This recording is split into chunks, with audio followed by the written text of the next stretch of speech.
we've got a panel here of real estate all-stars. These are thought leaders in the Western Canadian real estate community, and I'm absolutely thrilled they all agreed to be on this panel, because the level of conversation we are going to have here is going to be top flight. These are all individuals that are actively doing a real estate renovation project right now, some of them doing multiples. So we're not just here to talk. We are here to understand what walking the walk looks like and ask specific questions about what it means to do a large-scale renovation. So this is a large-scale renovation panel. We're not talking about the maintenance aspect. We're not talking about replacing a bathroom. We're going to be talking about two of the most profitable strategies in real estate if you do them correctly. Now, that's strategy number one is the renovation method and flipping. We all watch Home Garden TV. We know what flipping is all about. You buy a property, you renovate it, you add value to it, you sell it with the intention of making profit when you do so. The second strategy we're going to talk about is what's called the BRRRR method, or the flip to yourself method, where you buy a property, do all the same stuff that you were going to do in the flip conversation, except you keep it for yourself and you refinance the property to pull the equity and the value that you've created out. So again, we're going to be talking high level with doers. We're not going to be talking with people that are here to just speak to theory. We're going to be talking to people who do, people that are doing right now and who have a track record of success, making money, doing flips, making money, refinancing their BRRRRs. So I am going to, first, I'm going to let these amazing individuals introduce themselves. I'll give you guys a bit of an introduction and then let you take it away. So the first individual I'm going to introduce is the tag team of JP and Remi. They own a company called Technicon Construction. They build fully legal basement suites for a ton of our clients. We refer them all the time. They will do a full-scale renovation inside, outside. They'll do the upstairs, and they have done a lot of successful work for a lot of our clients. Again, large-scale work. These are the kind of guys where if you have a house that's in completely distressed shape, they're going to give you a quote, you're going to hand them the keys, and when you come back 4 months later, you've got a finished product that you can be proud of and rent out effectively to your clientele. So guys, why don't you introduce yourselves and your company really quick and just tell us a little more about yourselves.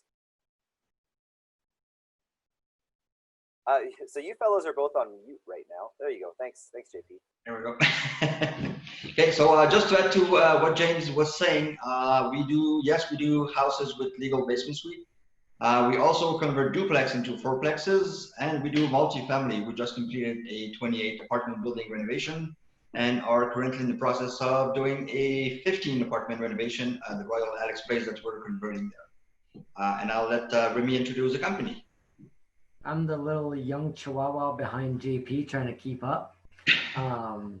I got a guy that's got a lot of knowledge, and I follow in his footsteps and trying to build trust and relationships along the way so that we can service new clients and grow the team. Awesome. All right, I'll introduce our next panelist, Mr. Kunal Mohindra. I've actually known Kunal basically since his very first renovation project. We met when he was very early on in his journey, and he has just knocked project after project after project out of the park. We've sold a ton of his renovated properties to buy and hold turnkey investors from all across Canada. And you know, his system is tight. He builds a great product. He sells some, he keeps some, and his portfolio is growing every time he does another project. So Kunal, tell us a little more about yourself. For sure. I'm really happy to be here. Thank you so much, James, for having me here. Yes, we've known each other since my kind of beginning in real estate, and we got introduced through a common friend back in 2016, I think.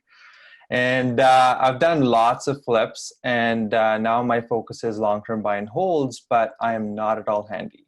So that's something to kind of pay attention to, because lots of people think that you need to be handy, you need to understand renovations, like the nitty-gritty of it. I don't understand that. And I kind of leave it to my team and let them run the show. So I kind of run everything, I say, from my phone as an investor. So I'm hands off for the entire process. Awesome. All right, and next I'd like to introduce Melanie Robsinson.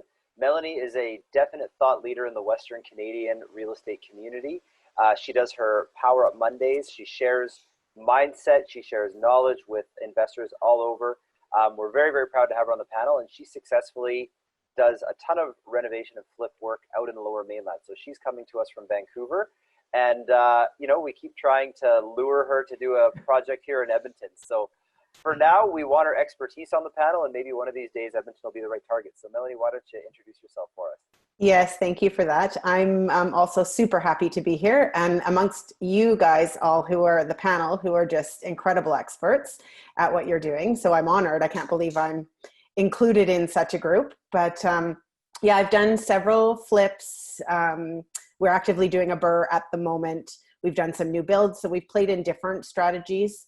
And yeah, definitely increasing the value in properties is what we have focused on. Although when I heard what you were saying, Kunal, about not having the talent, sometimes I don't have the ability, but Jason does.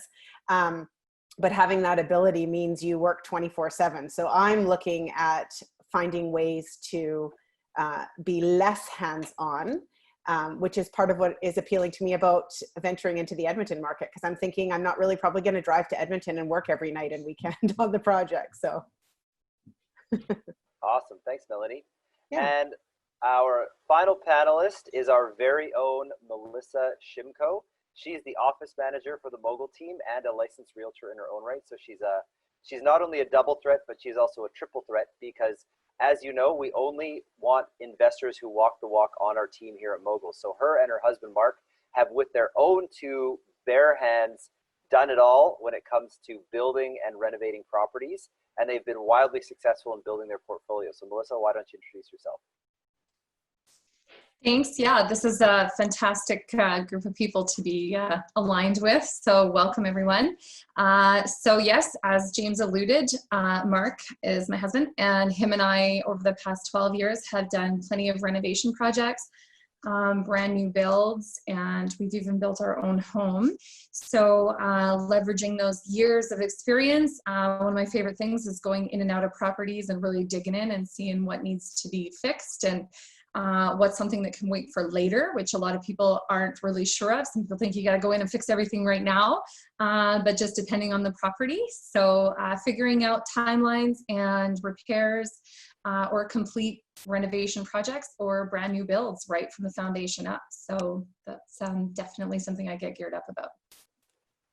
Awesome. Well, I am just thrilled to be rubbing shoulders with such an incredible panel of experts. I'm personally more on Kunal's side of the fence. I would be more than happy to hire Remi and JP, but handiness is not one of my innate talents. So I'm more of a coordinator than a doer, but you know what? That's the cool thing about this panel is we've got different ways of approaching the success that you can have with renovating properties. So panelists, here's how we're gonna roll. I'm just gonna start with the first couple of topics, letting each person kind of answer in order so we're polite and orderly. But as this conversation starts to get more organic and flow, if you want to jump in, just kind of raise your hand in the corner. I'm going to see it, and then we'll kind of jump around a little bit as this gets a little more conversational. But I'm going to start the conversation out with where the start of the process really is, which is what is it that you do when you see a property to think and analyze and identify, okay, out of the pile of properties I've looked at, this one makes sense to me as an opportunity. So JP, I'll start with you. How do you separate the opportunities from the non-opportunities? Well, me being more versed in construction and Remi being more versed into the real estate community. So Remi is the one that has the connections, that has the knowledge. He went through the Keyspire program and all these things. And I'm more on the construction side of things. So Remi is going to be the one that's going to be looking at numbers more than me. What attracts me in a property is basically the possibility of increasing the value of the property by adding a legal basement suite, in case of duplex, the possibility of doing legal basement suite in that duplex and making it into a fourplex. So what we look at is basically the opportunity to increase the value of what's on that piece of land. Awesome. And Remi, as the property finder, what is your process for identifying opportunities? I would say right now, we're definitely sticking with the areas we know comps. That's a big thing, you know. And I would say layout, efficiency of the house, because, you know, let's be honest, in Edmonton, there's bungalows, there's bi-levels, they're all the same in the end, right? So it really depends on where is your basement fully renovated or anything like that? Like, are we ripping all walls, re-adding? So it depends where we can really add value. That's where we come in, where we can efficiently lay out. We've done, between me and GP, I think we're over 15 suited houses. So we know layout plans quite well now and what works and what doesn't. Where your sewer's coming in, where your storm's going out, you know, the big ticket items, the plumbing, the gas, the electrical. We really want to look at that stuff and see how we're going to strip it and build it back up. Awesome. And Kunal, what is your formula for identifying the opportunities that are going to work for you? Essentially, it starts with location for me. So when I get a tip, when I get a lead on a property, first thing I do is I Google it and I figure out what's the location, where is it located? Is it a corner lot? Is it kind of a busy street? Is it close to a busy street? It is one of those kind of streets that's not a busy street, but just next to it. That's where I start. And then I start looking at the property type. Where's the stairs to the basement if I'm looking to put a basement suite in there? And then what does garage look like? What's the yard look like? Things like that about the property itself. And then I get into the numbers. And numbers would be, you know, what would be the reno like is it a full-blown reno, which is that in that over 100,000 range? Or is it a light kind of reno? Or looking at the ARV, what would be the projected value that we could get after the renovations are put in? And also, what is the price we could get it at, right? Which is very, very important. Awesome. Melanie? So funny. I love hearing what you guys, like what your strategy and what your first step is. So for me, the first thing is the numbers. So I immediately, before I go and look at the property, before I even care about where it is, I need to find out if the numbers work. Because if the numbers don't work, you know, in a very sort of brief summary, then there's no point in me exploring it any further. So that's step number one. I'm throwing, if it's a flip, you know, my process is a lot more simple and I can just scribble down the quick costs pretty quick, decide whether or not there's opportunity there. And if it's a long-term buy and hold, then I'm throwing it into a spreadsheet to figure out what's the rental income, what's the ARV and all of that. Because if those don't work for me, there's no point in even going and seeing the property in all reality. Awesome. Yeah. Melissa? So being a realtor in all of this, definitely looking at location and price point is always the first piece that we look at. But I'll tell you one thing that gets me really excited when I go and I look at these properties is how bad does it smell? Because that smells like money. So properties that are in rough shape, that are debilitated, that are in those excellent areas that are priced just right, those are the ones that I want to go see. The worse it smells, great. That's great. Let's get in there. Let's take a look around. Second, if we're going to move away from the ugly of the ugly, one thing I really, really like is finding like grandma's bungalow that's super dated with all like the 1970s decorum. But what is awesome about those ones is they'll might even have brand new windows or a brand new roof. So some of those bigger ticket items that you're gonna have to deal with in a renovation are already in place. So we go from ugly to the kind of in-between point of finding a property that's already got those intricate little nuances already paid for, and you can still kind of grind it and get a deal because it's super dated. So third one that I really like to look at is brand new builds, brand new construction that are at a certain percentage of completion. So once something is kind of towards the end of completion, it's a little harder to make your changes. Whereas if you find something at about 20%, 30% to 40% complete, you can come in as an investor and you can direct a lot of how the rest of that build project is going to go. So I've worked with a lot of builders, and you can really influence how that whole strategy plays out. So those are my 3 things that I really pay attention to when I'm looking and analyzing any type of renovation project or anything that's going to require some elbow grease. So, yeah. Awesome. Okay, I'm gonna ask for more of a rapid fire answer here, because what I'm hearing is the numbers matter. You know, we're talking about identifying where the opportunity to add value is, what to look for, smell, and so on. But we know the numbers matter. That's a very quick filter. So I want to know, what's your threshold? What's your calculus? What's your rule of thumb? What's your minimum margin? What's that quick number that you're looking for, where you're like, yes or no, I'm going to make this much? Or how do you calculate that so you can quickly yes, no the numbers on a property? So JP and Remi, I'll let you guys go first. Yeah, well, for us, we're basically full gut and rebuild company. So obviously what we're looking at, as Melissa was saying, we're looking at properties that are in the roughest shape possible. For us, there is no value in trying to keep anything. So the more destroyed a house is actually the best conditions for us, because we don't want to keep anything. We don't want to question anything. We're going to redo the layouts. We're going to redo pretty much plumbing, electrical, HVAC. We're replacing everything in the house, rebuilding a brand new house from the inside. So obviously the worst condition, what people run away from, and big problems, that kind of stuff, is what we're after, basically.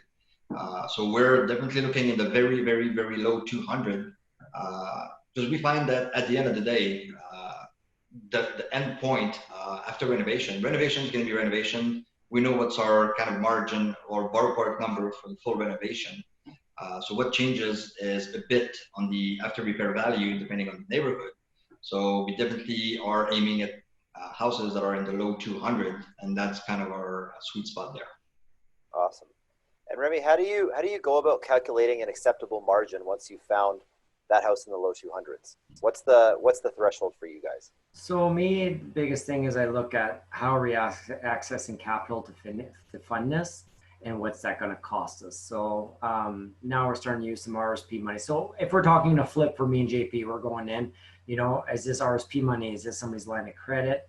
What kind of money? You know, there's a 4 to 6 months carrying cost there. What's that's going to cost us? How about the lender fees, you know? And there's even, we've done draw mortgages on some flips, and, you know, if does need to go through the lawyer's hands. So there's definitely a chunk of money there that we play caution with, because we know our operating costs are X a month, and we're going to ride that out for 6 months, possibly 8 months. Let's be smart about this, and let's see if we can make a profit on this. Because in the end, if we're not going to make a good chunk of money and take on the risk, we're just going to keep on general contracting our margins and play safe, right? So I feel right now with certain uncertainty in the market, or even if there is a certain market, we still have to play to our baseline, right? Mm-hmm. Does that answer well? Yeah. And now I'm super curious to hear Kunal's take on it, because he's coming at it from a totally different perspective. Like your numbers involve not having the ability to be the general contractor in the same way as JP and Remi. So where's that you know, cornerstone of the calculation for you, where you're like, bing, bing, bing, bing, bing, this cell on the spreadsheet tells me I can proceed? Wow, I love that you mentioned spreadsheets, because I'm not handy, but I'm super, super handy with spreadsheets. I love spreadsheets. I don't look at anything unless I'm evaluating it on a spreadsheet, whether it's a flip or a BRRRR. So there is a cell which tells me it's a go or a no-go, or even kind of worth pursuing. So a ballpark, though, I think it depends. My number, what I'm after, depends on whether I'm flipping or, you know, doing the BRRRR method, which is, you know, refinancing at the end. So when I'm doing a flip, I like to see a number over $20,000 in profit. And that's after, you know, my renovations, my, you know, where I'm paying a general contractor or project manager to kind of run the show. I'm paying my private lenders a healthy kind of, you know, amount, because I pay good returns to my private lenders. And, all those facts and contingency is a part of it too.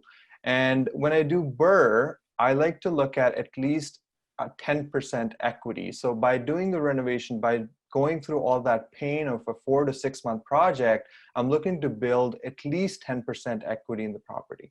And that's how I kind of look at whether it makes sense or not.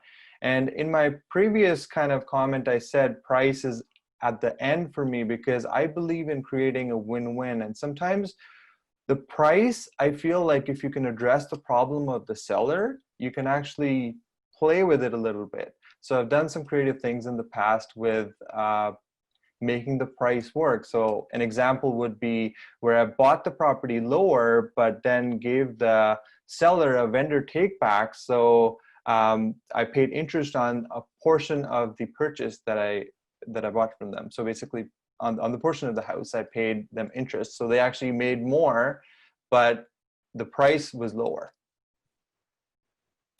That's awesome. That's awesome.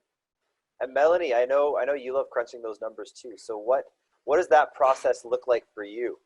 I was going to say, I actually don't. I'm not a numbers person. I'm a people person. However, I do the numbers because that's an important piece of being successful at this. So with flips, so we only were doing townhouses and condos on all of our flips after having done a big, huge home in West Kelowna that took us 9 months of going up every weekend.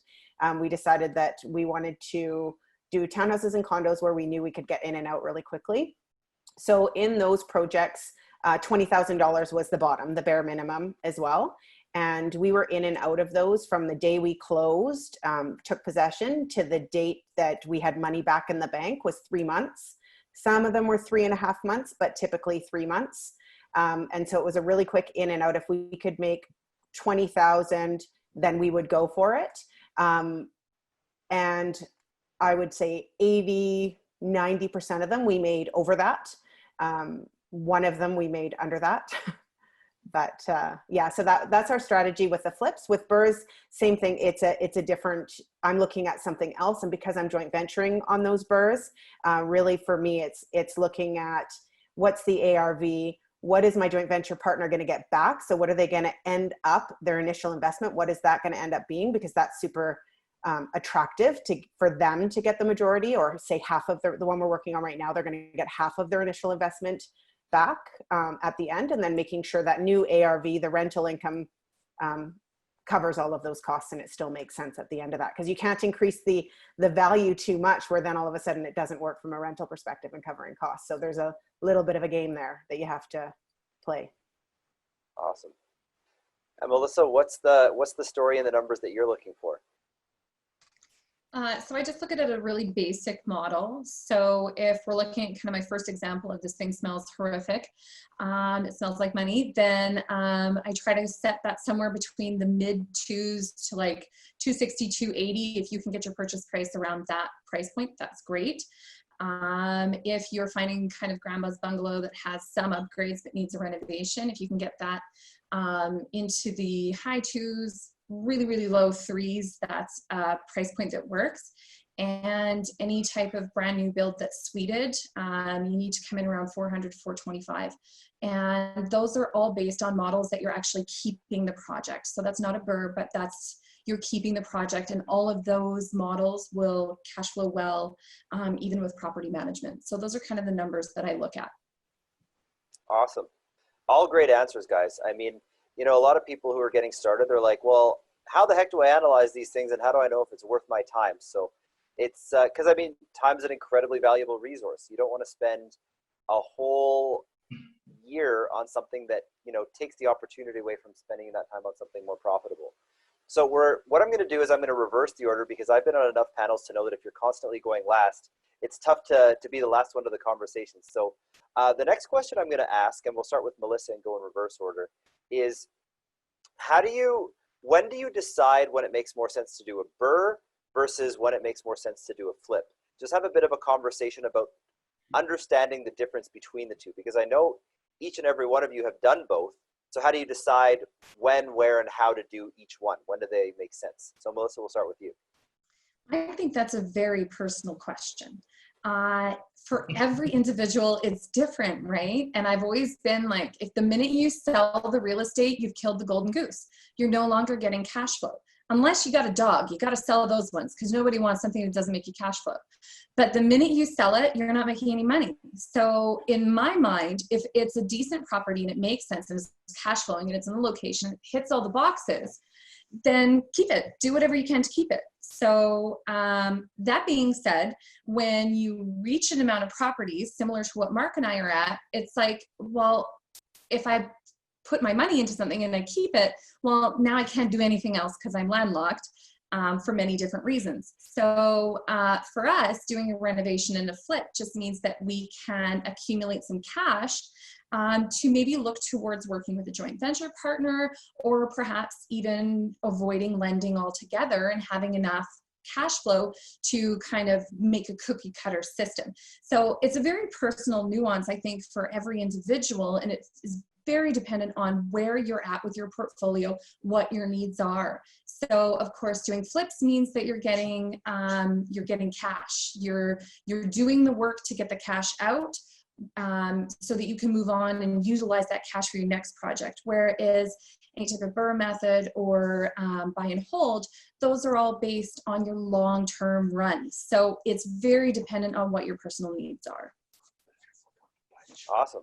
It really does depend on a bunch of different variables that has to do with the specific investor. So Melanie, when you've been looking at projects in the past and at different times in your personal investment journey, how did you decide between whether it made sense to approach a BRRRR or an actual flip?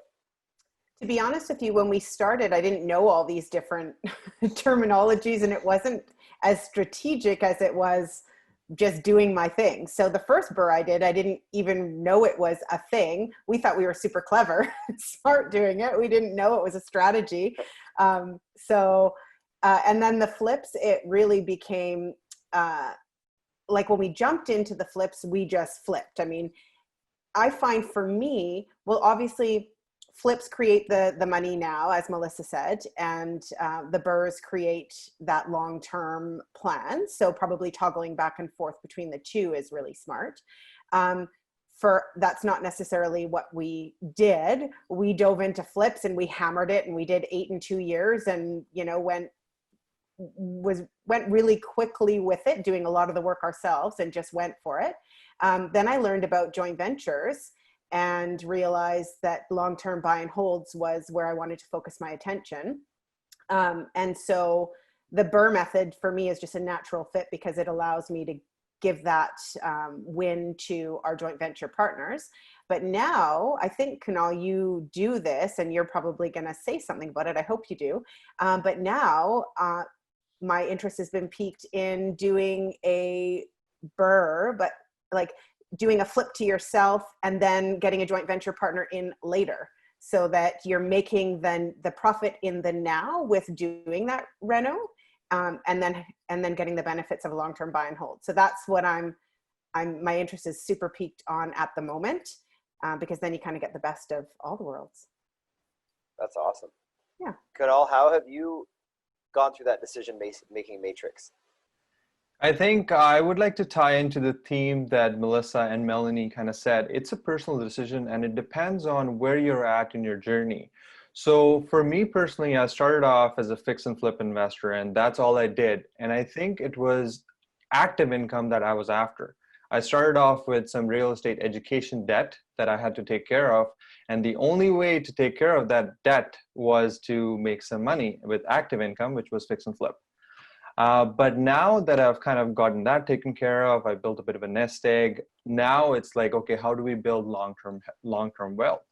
And long-term wealth is about, adding as many properties as possible with as little as possible down on those properties.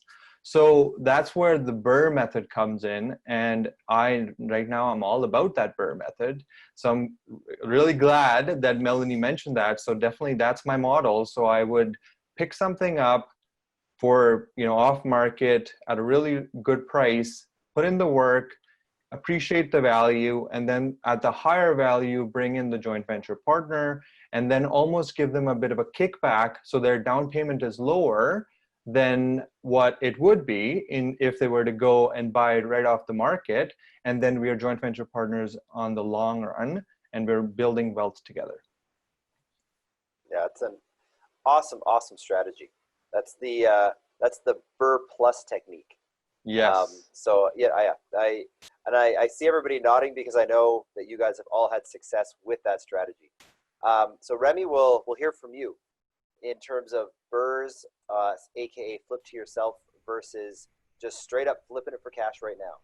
You know what? I actually took a very different approach. So when I first started, I had a great job as a PM, you know what I mean? I just couldn't figure out what was wrong.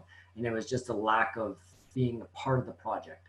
So I left my job thinking I'm just going to finish my first secondary suite and I'm going to, go get a job after that. Well, one suite left to another partnership, we left to another partnership. And next thing you know, I grew my doors, but I wasn't moving enough product. I was working for equity rather than working for income. So I didn't flip enough between. I was thinking the long-term game will take over the short-term game, but it didn't. So when I seen an opportunity to work with a guy like JP, it kind of gave me that nuisance that, hey, maybe I could grow a company while I can grow my strategies and my investments on the side. So I have both. I have Technicon and me and JP only flip within this company. We don't hold assets. But during the project, I'm wearing my investor hat and saying, hey, what kind of investor can I maybe bring along with this? And we could buy it from Technicon, right? Or maybe JP on the other end, he might want to buy it in the end too. So I'm being very strategic on product that I would want to hold myself. And I know it's not perfect. Not everyone's going to work out, but we've all had some that come up short. And it's like, what are you going to do now? Can my partners, carry this along? Because, we've got a 50 by 140 lot. So I know I'm playing Monopoly right now. And I know in years time, I'm going to knock that little greenhouse and I'm going to put a red one on it. And I'm going to keep on doing that until I eventually be to where where I thrive to be. So I took an investment first approach, and it was long-term holds. And I realized, hey, I ran out of money. What am I going to do now? So it's like, well, okay, let's start growing some income in other places. So that's the angle. I took a reverse role, but my hardworking ethics, I don't care if that job, like I've had a house flood 4 times that was newly renovated 3 years ago. And I show up every time with my gloves on and my boots on to clean it out. And, every time I'm always fixing something and saying, what's causing this now? And I think I resolved it now after the 4th time, but you kind of live and learn and you move forward in life. Like that's all you can do is you sit with people like on this panel and you go back and say, what was bad, what was good, and what can I work on? Awesome. And JP, what's your perspective? Well, I think it's pretty much all been said. Just to add to what Remi was saying, in our company, Remi started with that approach. I'm very new to the real estate investment side of things. I've been doing construction for 30 years. There's not too many secrets in construction about what I'm doing. So what me and Remi are trying to achieve now is the flip side of things, where we're going to try to flip as many properties as possible and grow in size from that. So we're flipping houses. We're now flipping duplexes. The next step is going to be to flip apartment buildings and to step into commercial buildings at some point. And hopefully that's going to grow to numbers that are going to be big enough that we're going to be able to have a commercial portfolio at some point instead of residential real estate. That's pretty much the direction that we're trying to take with this. Awesome. All right, so I want to start shifting into more of a free-flowing discussion. So panelists, to start putting up your hands here, we get the conversation going. Now, we've been talking a lot about the business end of BRRRR/flipping. And JP, we're going to get into your wheelhouse now. The question that I want to ask the panelists is, when it comes to a large-scale construction project, what are some of your tips that you've learned from your years of experience on how to control costs and manage the budget? So JP, I'll let you start that one off. Well, the key to success in any construction project, and where I'm going to say 95% of people are getting lost, is going in without a plan. If you go in with a very, very, very detailed plan of what needs to be done, scope of work that's detailed to the max, and stick to it, you're going to make a win out of it.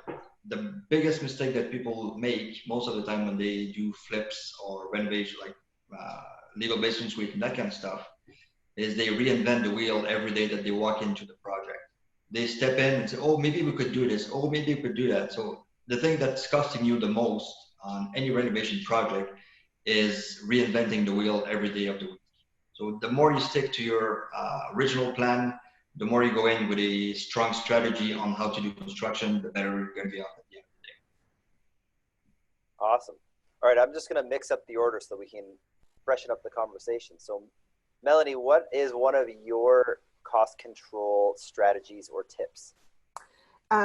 Well, one of the things that I think it's important to be or hold in the forefront of your mind the entire time is who is the end buyer? Like, who are you renovating this for? Because I think it's really easy to get caught into making things better, nicer, which is great. But if it isn't going to increase the value, if it isn't going to either make the sale price more or get the rental income more, you can pick fairly simple finishings that cater to most of the people. So I think that's a huge piece of keeping your costs down, not to, I mean, like JP said, not to go off track. You have a plan, you know who the end, I'm going to say end user, end buyer, end living in the home, whether that's a tenant or selling it. And then you really need to stay on track with your finishing based on who that is and whether or not it's going to increase the value, be that in rent or in the sale price. Because I don't know about the rest of you, but for me, it's really easy to want to upgrade to prettier, nicer. So. Yeah, that's definitely true. All right, Remi, what are, when you're managing these large scale projects and being mindful of controlling costs, what are some of the things you like to do? One thing that we've been working on is having a schedule on site so that the trades realize who's behind them. So they're thinking that, hey, I'm just going to delay this. But if you have it on site and you're giving them a window, give them a little bit extra time, do some overlap and just say, this is your window. We found that the easiest way to schedule some trades to is by putting in front of them and showing them where their window is, because they'll make it happen. That's an awesome tip and strategy. All right, Melissa, we'll jump to you next. Yeah, definitely. You guys have touched on some really important points. I like JP's have a plan, stick to it, and a budget. And just remembering that everything that you should be doing should be, I mean, it's your product. You're selling it in your marketplace when it comes to tenants. So make sure that it's tenant proof as best you can. So, yeah, laminate can look great and you can get a great price for it, but vinyl is much more tenant proof. So, those types of considerations, if you are going to look at an upgrade, it should be something that is going to tenant proof your property because people transition, right? My second point is when you're dealing with trades, the price is never the price. So if you are not dealing with a contractor and you're doing things on your own, just because you've been given a price doesn't necessarily mean that is the price. So if you're confident and comfortable and you're in a position where you feel like you can negotiate, I mean, do it. Because I've learned over the years, the price is never the price. And third, I just want to say, kind of like what Remi commented on, have a time frame, understand how your workflow goes, because one trade can't come in until another one's finished. And if that one that you're waiting for to finish is dragging their feet and dilly-dallying with multiple projects, they're putting you behind. And the longer you have to wait for your project to be done, the more money that's going to cost you in your waiting period. So set your timeframes and expectations and be on top of them. Like, it's perfectly okay if you're doing a project and you're there monitoring the trades, check in on them daily. How are things going? Oh, okay, what's going on here? I thought this was going to be done by today. Oh, you needed supplies? Okay, well, maybe you get the supplies on your own time and not my time, and then you get in here tomorrow and you get started. Be brave, be strong, and be willing to stick with those deadlines and remind your trades, hey, you need to get this done because I've got somebody coming in next. So that's my pushy point. I love the people management point. And I also like, touching back on Pierre's point of just, you're not only thinking about how to save money in the moment on the project, you're thinking with the capital M maintenance in mind of what can I do to this property to save money for the 10, 15 years that I own it. So it's, you know, it's all about having that proactive mindset. Now, I saw Melanie's hand go up, so Kunal, we'll get to you right after Melanie, because I feel like you had something you wanted to jump in with. Oh, I'm sorry. I didn't realize we hadn't gone through everybody. All I wanted to say is that is a great point, Melissa. And that's something that I've really had to learn, and I was not good at in the beginning. And I even have room for growth, is really being on top of the trades, because it seems to be something where people can just not show up for the day. So it just doesn't seem to have the same work ethic that every other industry that I've ever been a part of has. It seems to be the norm that people just don't come if they don't want to. So that's been a really big learning for me, is to like stay so on top of the schedule and communicate. And you have to be on them. You just absolutely have to be, or you will fall way behind. So thank you for making that point. Yeah, it's your project. You set the tone. And if right at the beginning you set the tone that things are going to be okay, you know, oh yeah, that needs an extra day or whatever, then you've set the tone. So, and that goes vice versa too. If it's like, okay, well, this lady's going to be on my back, or men, sorry, if I'm not showing up on time, you know, she's already going to be there. She's going to know.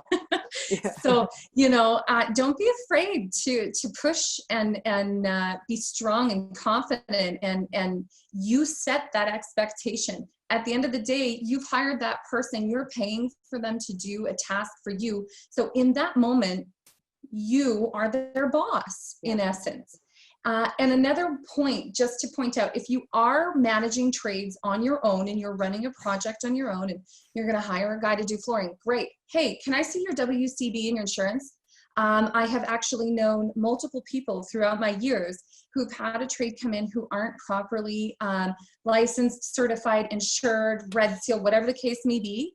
And they've become injured for whatever reason, and lawsuits can happen. So that's a whole different rabbit hole, but just an awareness to have if you are managing and you don't have a contractor as skilled as JP and Remi, then you need to make sure that you're screening who's in your properties, because again, this is supposed to be cost effective, and that becomes a very moot point when you're dealing with an injury or something on your project. So have an awareness for that.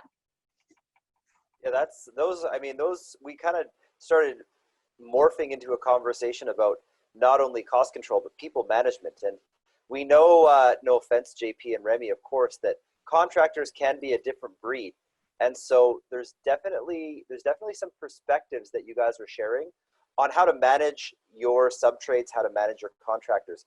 And I'm really excited to hear Kunal's perspective on this, because you know, the rest of our panel, you guys have experience rolling up your sleeves and stepping in when you need to. But Kunal, you're specifically the manager of your projects. And so what are some of your strategies for controlling those costs? And you know, I'd love to hear your comments on people management too, because for those of you that know Kunal, he's the smiliest, friendliest guy. And so, you know, when it's time for the rubber to meet the road, what are your people management strategies? For sure. So I would say I start with the budget, and we spend a lot of time on it, and kind of, you know, it's a very detailed budget, like flooring, like everything is itemized on it. So it's almost 2 pages for a single house.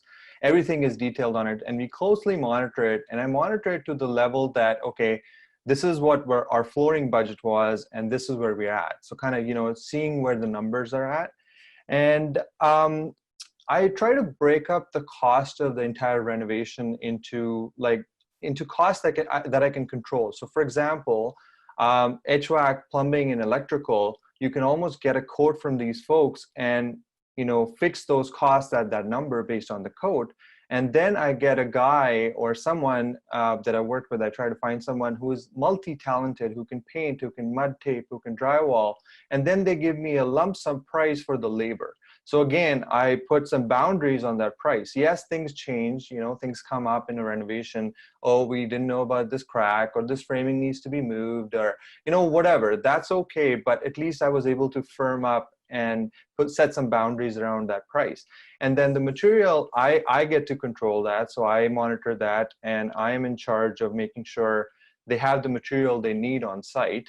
So that's how I control that piece. And then there's contingency in the whole budget itself.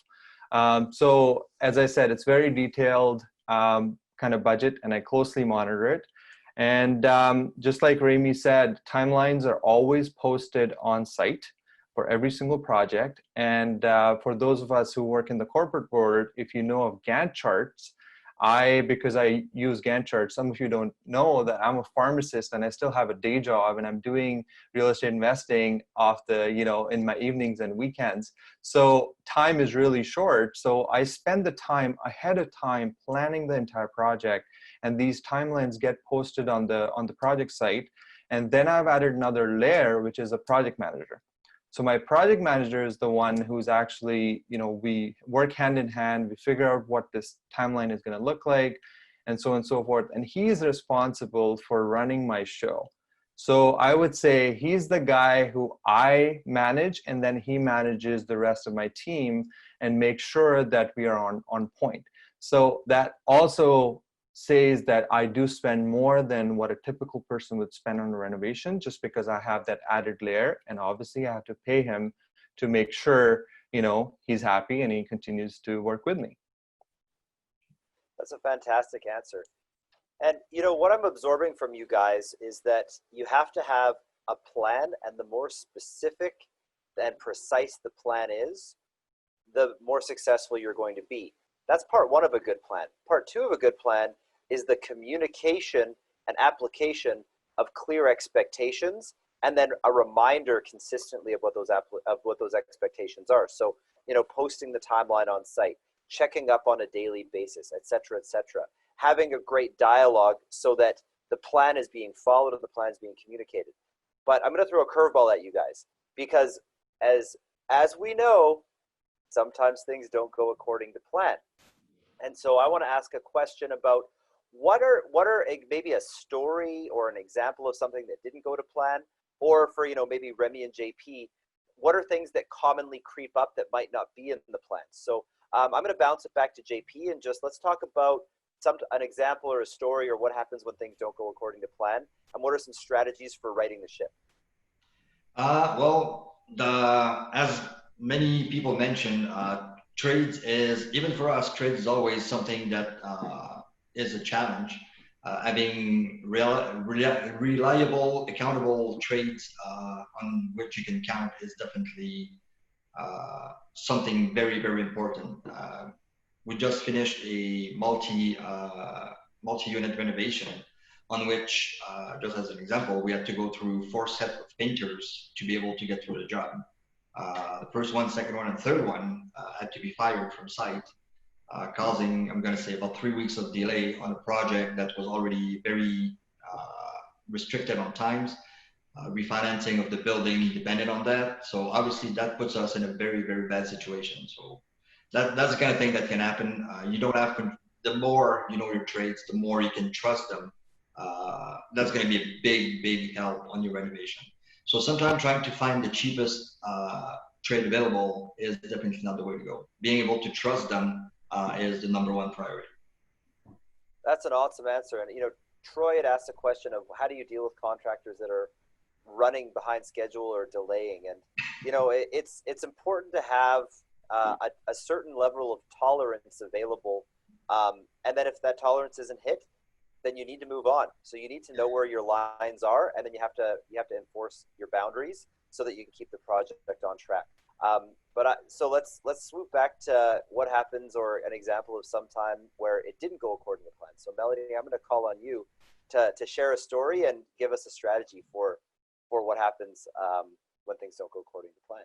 Oh gosh, it's like which story should I share?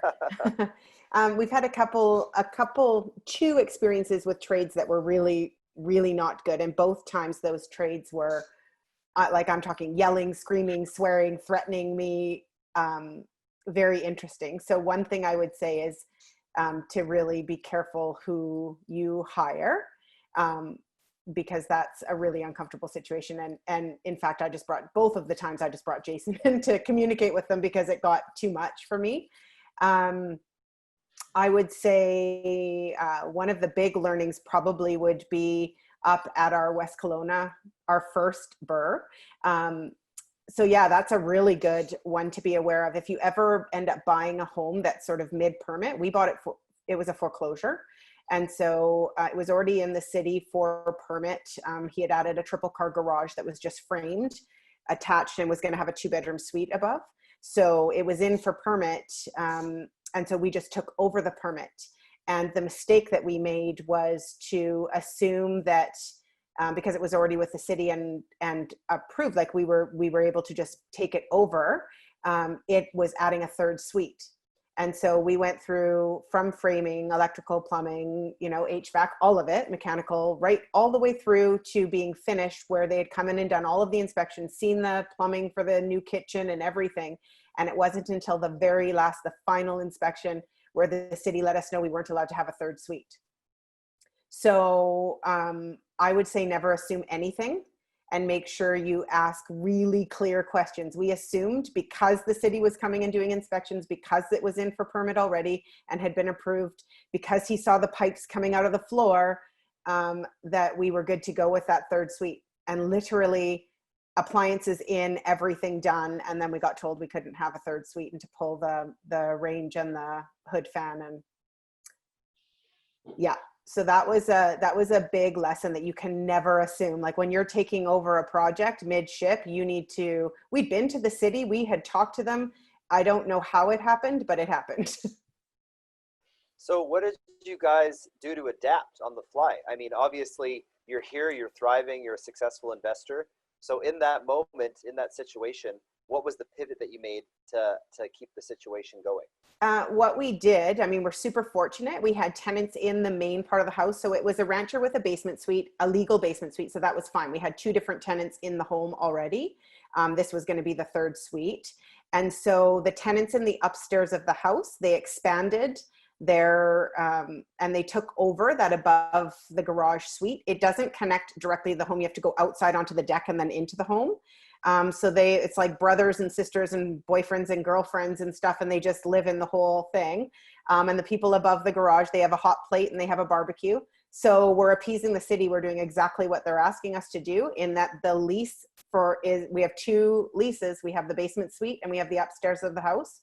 And so we're doing everything as they say. The rental income is a little bit less than it would be if it was on its own, but it's still pretty good, and everybody's happy and loving it. They get their own individual space and separation, but they're on one lease and they're one family. And the city has come 2 or 3 times and knocked on the door asking the tenants who's living in the house to check on us and make sure we don't have that 3rd suite tenanted. So, wow. Yeah. Awesome to be able to plow forward like that. So to all of our attendees, we're going to wrap up this question and then start taking questions from the group. So I'm going to choose a couple of questions as they come in. So use the question and answer feature to start queuing up questions now, so I can start selecting the ones to keep the conversation going. But I'm going to move on to Melissa next. Now, Melissa is known on the Mogul team as the solution-oriented thinker. So if there's a problem, Melissa's the cool-headed force on the team that knows what the solution is going to be. So I'm very, very interested to ask this one to Melissa, because you know, things don't go according to plan. And what's the solution-oriented approach to helping right the ship? Well, I mean, you just said it right there. So immediately identify the problem. Don't go around in circles. Immediately identify exactly what the problem is. Try your best to eliminate all emotional attachment to the problem.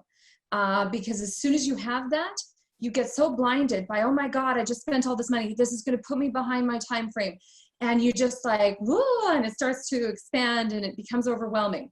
So immediately identify the problem. That is your #1 task. Secondly is to focus on the solution.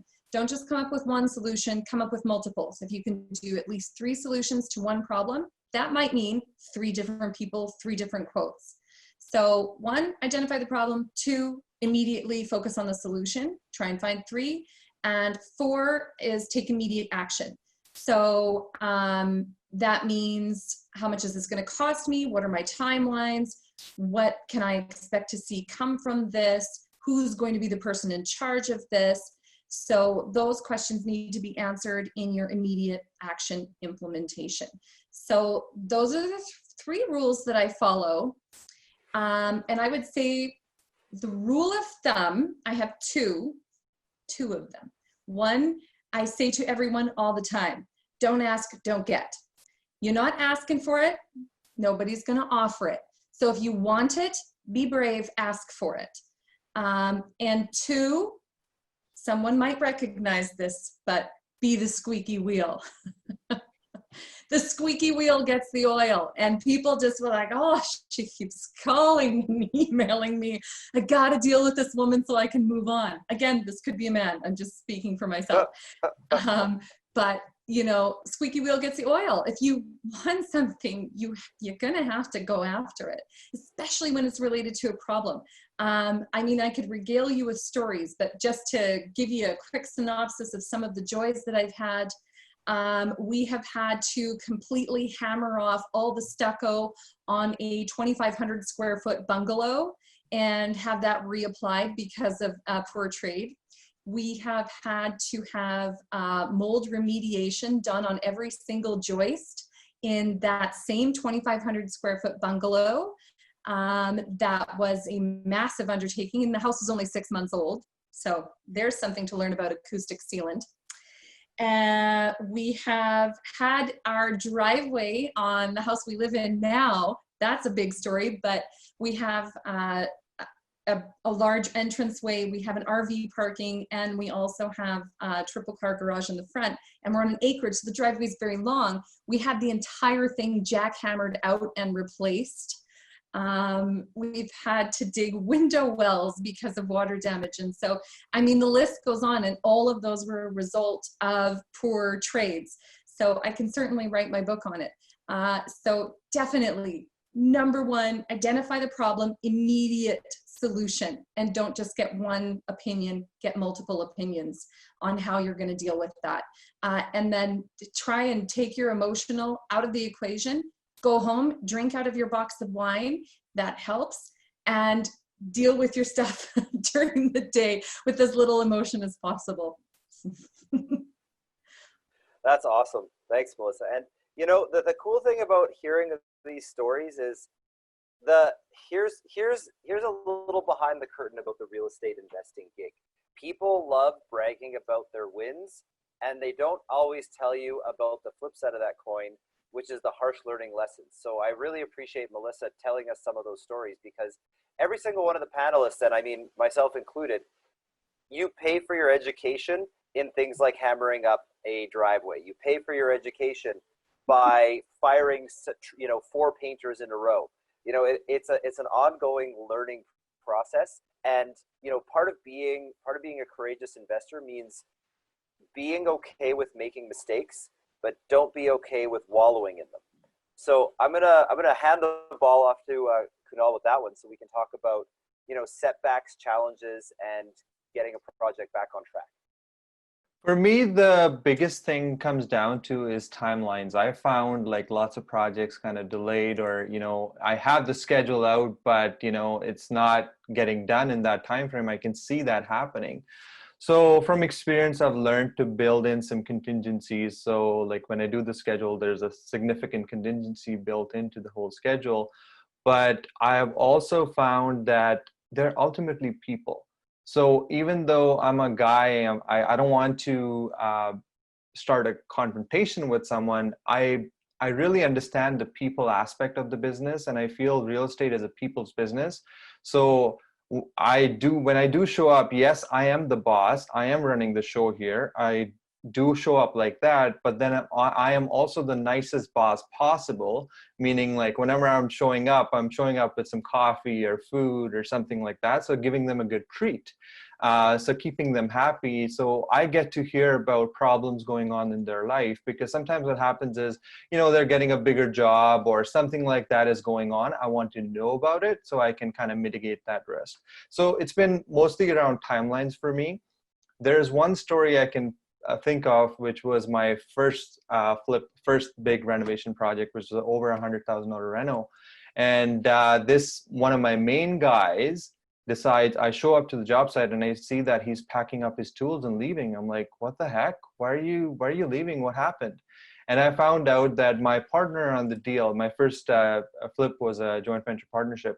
And I found out that my partner and him had a phone conversation, and the contractor asked for more money, and the partner said, you know what, you can just pack up your tools and go. And I'm like, what? You could pack up your tools and go? No, that's not cool. No, that's not how it's going. Hang on. So I really had a conversation, and it was more like a heart-to-heart conversation, and telling him, first of all, I was freaking like, into pieces. I was like, what will I do here? This is the main guy. This is my first project. Like, how will I proceed? So I had a heart-to-heart conversation with him, and I said, you can't do that. You can't ask for a higher rate during the project. Like, you agree to a price by the hour. We're going to pay you that. And then on the next one, you should bring it up at the beginning so we can kind of plan for it. So, and then he was like, okay, fine, sounds good. But I don't want to deal with your partner. I want to deal with you directly. I'm like, sure, that's no problem. You could do that. So I'm not trying to throw my partner under the bus here, but what I'm trying to say is sometimes, those things come up between people, and it's your people element.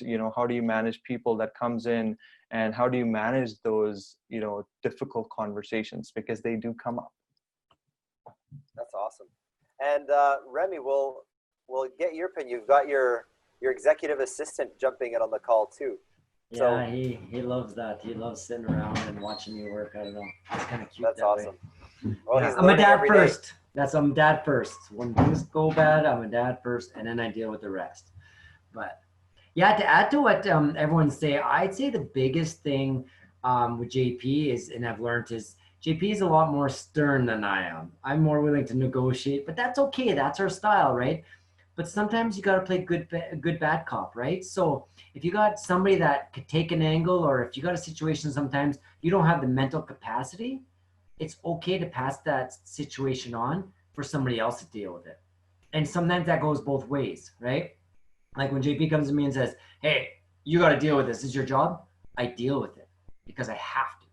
You know what I mean? And when you're hiring a contractor, or you're hiring a sub, and you can't deal with it, well, maybe your spouse can, or maybe somebody that your JV partner can. Well, maybe they just have a better way with their words. Like, there's definitely options there, but do not sweep it under the carpet.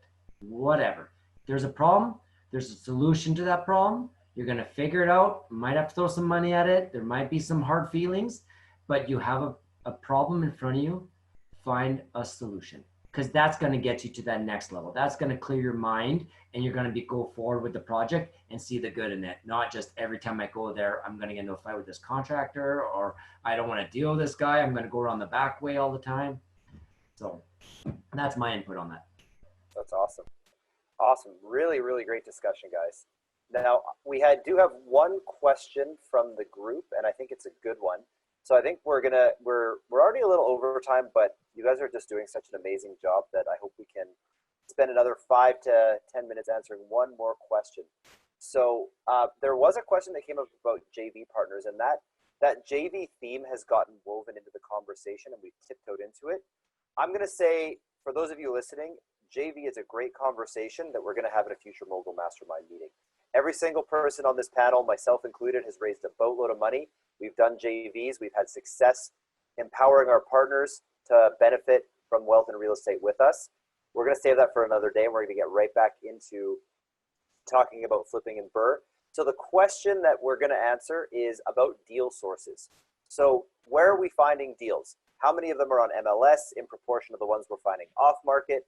Or even just a fun story about the most interesting place and unexpected place a deal came to you from. So we'll get back to the original order, and JP, we'll start with you.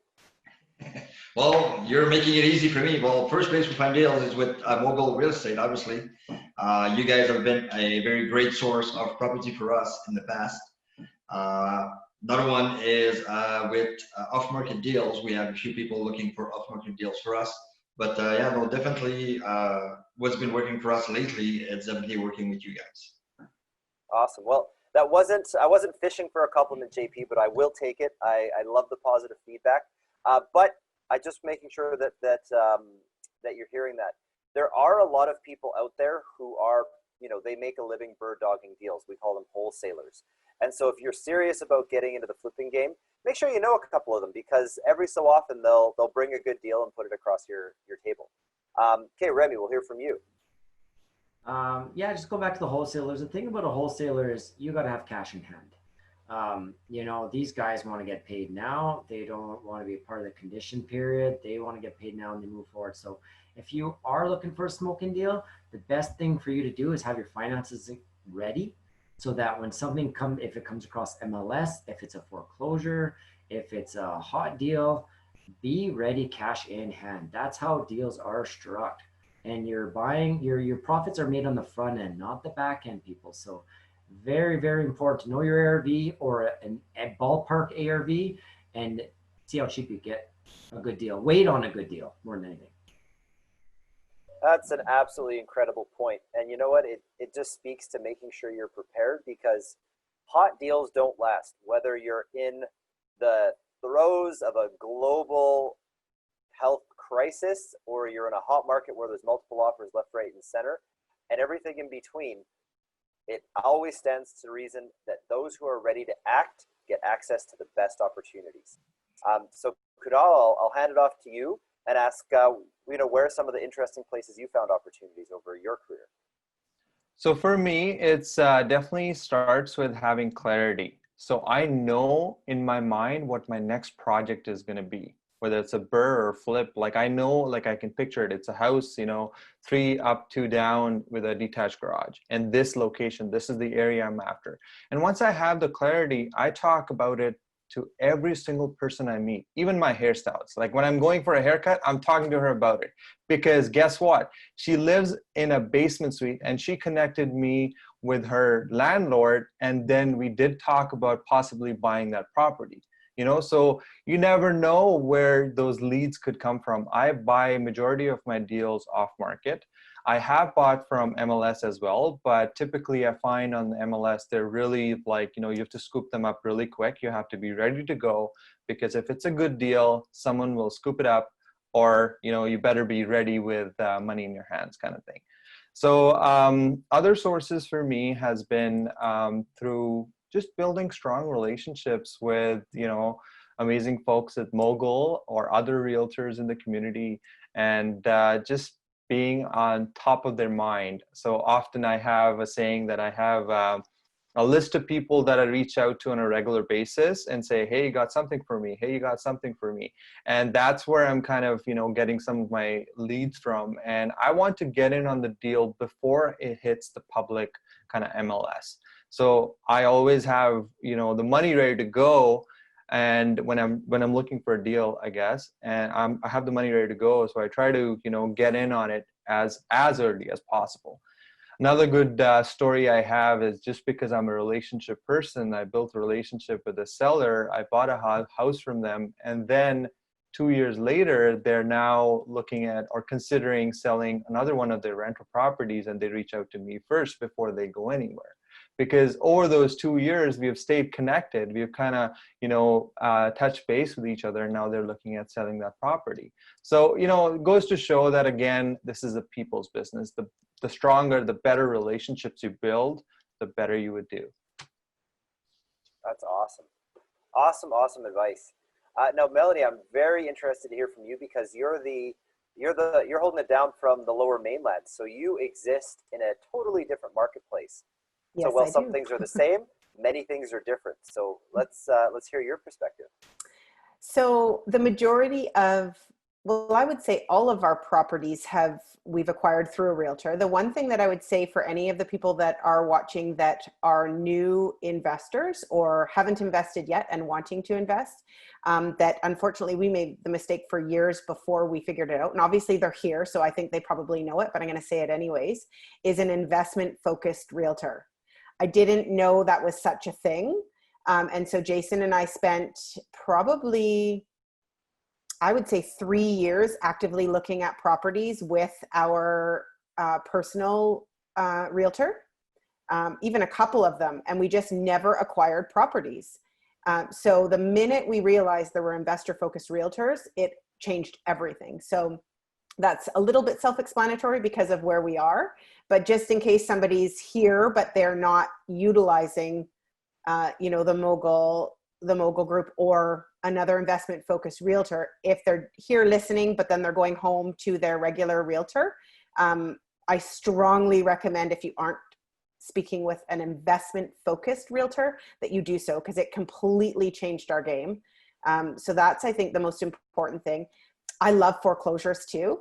We've been successful a few times. It's a lot of time spent not winning properties, but when you win them, let me tell you, it is so freaking exciting. It's awesome. So I love foreclosures.